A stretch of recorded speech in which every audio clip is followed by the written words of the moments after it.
نبی کریم صلی اللہ علیہ وسلم نے مواخات قائم فرمائی، ایک کو دوسرے کا بھائی قرار دیا، اور یہ مواخات، بھائی چارہ متعدد مرتبہ رسول اللہ صلی اللہ علیہ وسلم نے یہ عمل فرمایا ہے۔ انصار اور مہاجرین کے درمیان آپ نے مواخات قائم فرمائی۔ انصاری بھائی ہے مہاجر کا، مہاجر بھائی ہے انصاری کا۔ اور میں نے عرض کیا کہ اس کے علاوہ بھی رسول اللہ صلی اللہ علیہ وسلم نے اپنی حکمت اور وقت کے تقاضوں کی وجہ سے سلسلہ مواخات قائم فرمایا۔ تو رسول اللہ صلی اللہ علیہ وسلم نے بھائی بنایا کس کو؟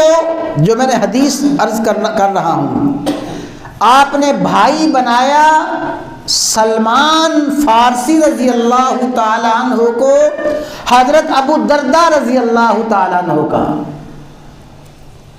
ابو الدرداء سلمان فارسی رضی اللہ تعالی عنہ میں آپ نے رشتہ مواخات قائم فرمایا۔ یہ مواخات اور اخوت کی تفصیلات چھوڑتے ہوئے موضوع سے متعلقہ بات عرض کرتا ہوں۔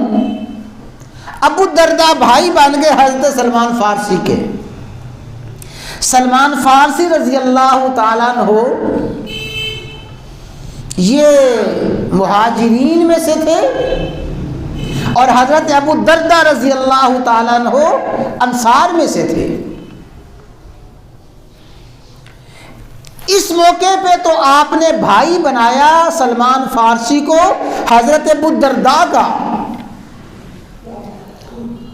اور ایک موقع وہ تھا غزوہ احزاب، غزوہ خندق کا موقع۔